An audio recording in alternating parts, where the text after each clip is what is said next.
En los dos vídeos anteriores presentamos el problema del diseño de filtros. Explicamos la teoría de aproximación utilizada en la síntesis de filtros analógicos, así como la metodología de diseño en general. En el vídeo de hoy comenzaremos con el diseño práctico de nuestro filtro en la banda de 40 metros usando sencillas aplicaciones web.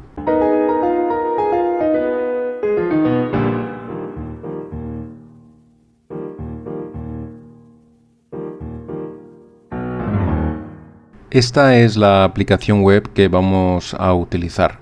Hay muchas herramientas disponibles, pero de todas las que he estado evaluando, esta es la que me parece más intuitiva y sencilla de manejar. Es totalmente online y no necesita ninguna licencia de uso. Se trata de una herramienta de la marca Markey Microwave para el diseño de filtros LC. Os dejo el enlace en la descripción del vídeo. Bueno, pues aquí tenemos la aplicación de Markey.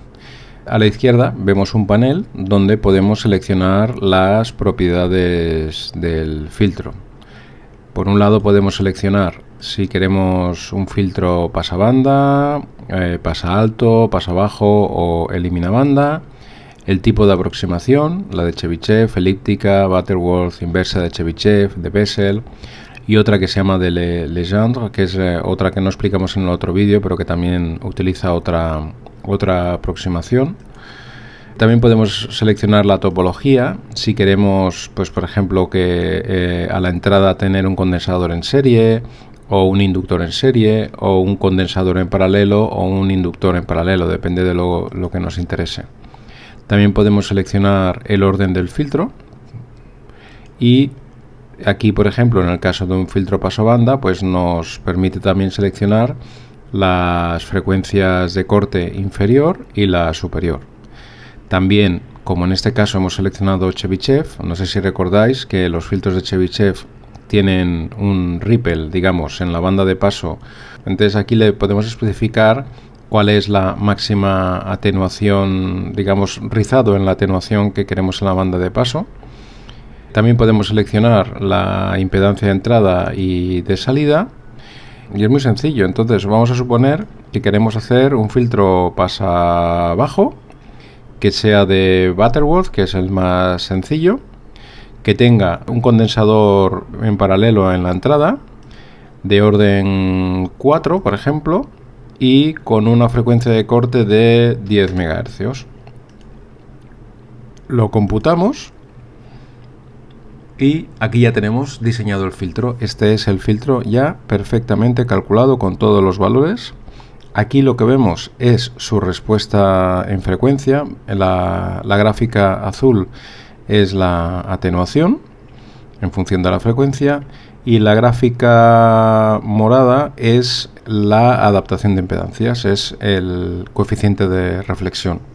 También podemos ver el comportamiento en fase y retardo de grupo, que esto es importante, como habíamos visto también en el otro vídeo, cuando tenemos una señal que es comparable al ancho de banda del filtro. Y también nos permite exportar los parámetros del filtro, los parámetros S, y exportar también en versión LTSpice por si queremos hacer simulaciones. Entonces, vamos a recordar las especificaciones del filtro que queríamos diseñar. Por un lado, vamos a querer que la banda de paso sea entre 7 MHz y 7,3, que es la banda de 40 metros.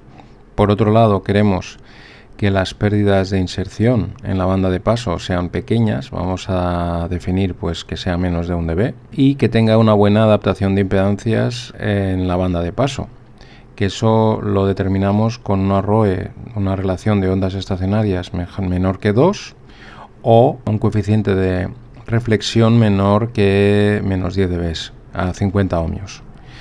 Y luego también queremos que el rechazo de armónicos, o sea, en 14, 21 y 28 MHz, sea mayor que 43 dB. Esto es lo que deseamos diseñar.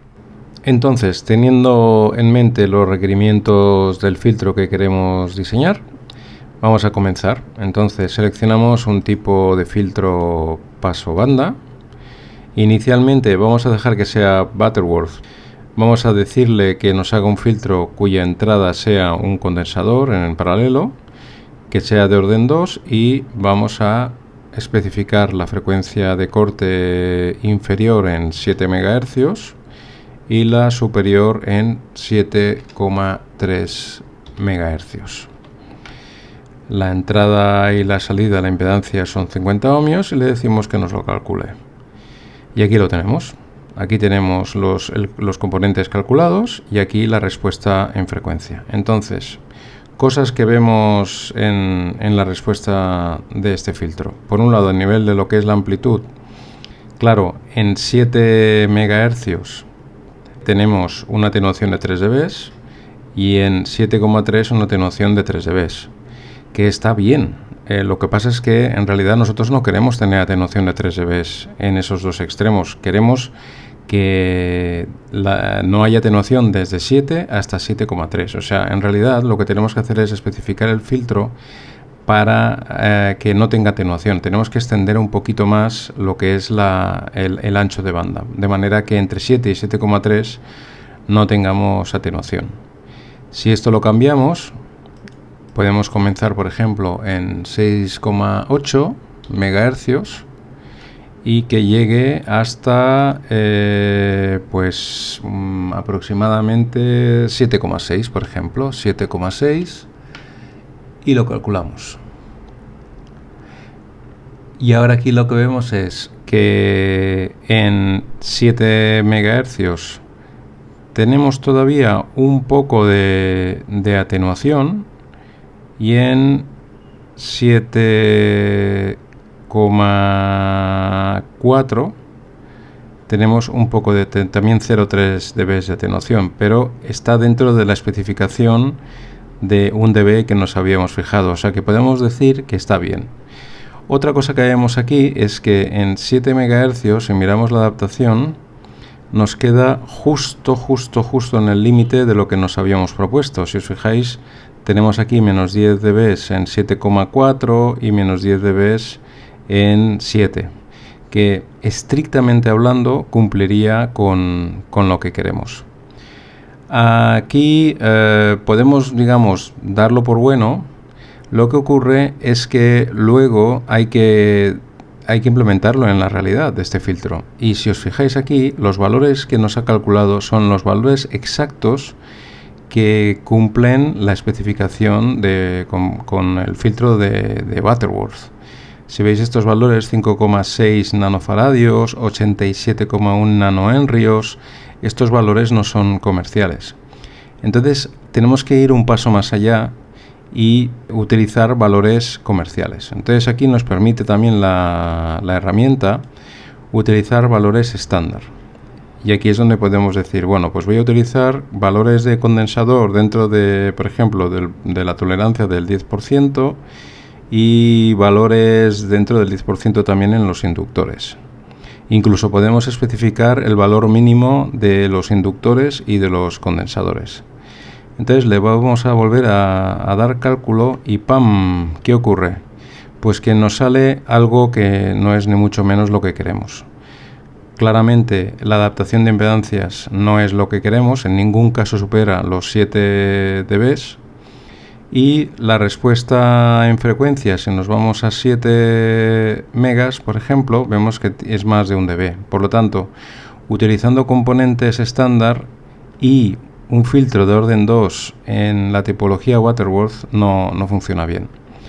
Entonces aquí lo que tenemos que hacer es aumentar el orden. Podemos aumentar a orden 3 utilizando componentes estándar. A ver qué sale. Claro, la ventaja de esta herramienta es que es súper fácil calcularlo todo y podemos hacer muchas pruebas y errores, muchos ensayos de una manera muy sencilla. Lo importante es que ahora, después de haber visto los vídeos anteriores, tenemos criterios, sabemos por qué estamos seleccionando Butterworth o Chebyshev, etcétera, y qué ventajas tiene cada uno. Entonces aquí lo que estamos viendo ahora es que al aumentar el filtro a un orden superior, orden 3, tenemos adaptación de impedancias en 7 MHz, si os fijáis, estamos hablando de más o menos 7 dB, no está cumpliendo. Y en 7,3 pues tampoco. O sea, que tampoco es una gran maravilla. Desde el punto de vista del comportamiento de amplitud, ahora si os fijáis es más plano. Y el rechazo del primer armónico, el que estaría en 14 MHz, si os fijáis, nos vamos aquí, estaríamos 11, 12, es superior a 50 dB. O sea que nos está cumpliendo la especificación de rechazo de armónicos. Pero ni la respuesta en amplitud es lo que queremos, sobre todo en los extremos, y sobre todo la adaptación de impedancias es ninguna maravilla. ¿Qué pasaría si en lugar de utilizar Butterworth utilizáramos Chebyshev? Pues lo único que tenemos que hacer aquí es cambiar aquí y darle a computar, y entonces lo que nos está saliendo es algo que es mucho más interesante que lo que teníamos antes. ¿Por qué? Primero, porque estamos usando valores estándar. Después, la respuesta en frecuencia es mucho más abrupta, o sea, en la banda de paso es mucho más plana. En 7 megas tenemos 0 dB teóricos de atenuación. En 7,3 tenemos también 0 dB de atenuación.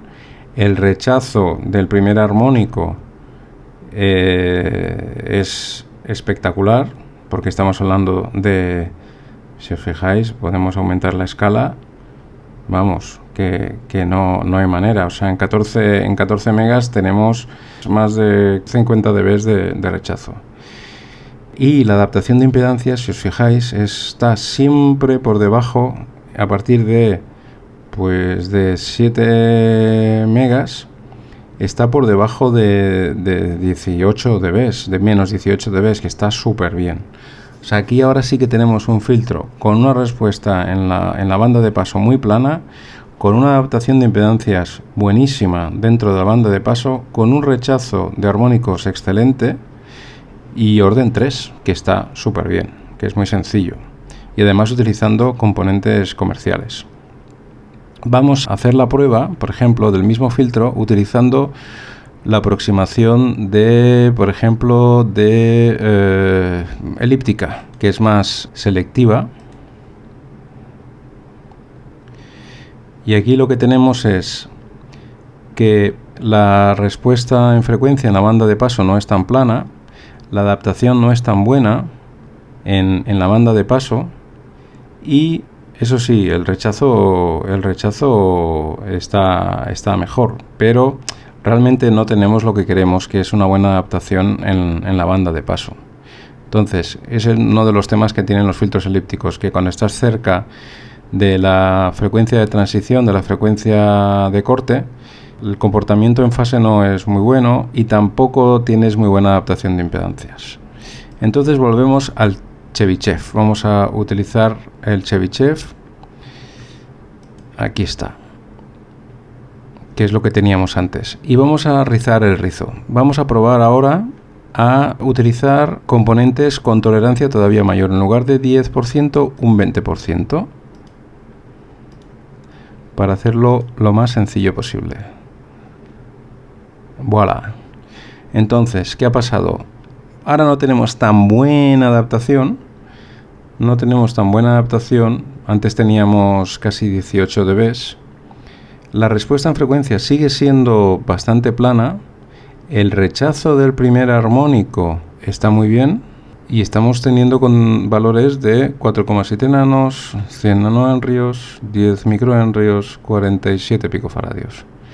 Es decir, con unos pocos componentes tenemos un filtro muy selectivo en la banda que queremos, con una buena adaptación de impedancias. Podríamos probar otros, y esto además a veces es prueba y error, veréis, si cambiamos al otro tipo, por ejemplo, esta es la topología donde tenemos el condensador en paralelo, ¿no? Primero podemos decirle, pruébamelo con el que tiene el inductor en serie, pues me lo calcula y tenemos también un buen resultado. Aquí tendríamos 47 picos en serie, 10 microhenrios, 100 nanohenrios y 4,7 nanos en paralelo, que esto también es bastante fácil de implementar y la respuesta tampoco está mal. O sea que ambos son perfectamente posibles.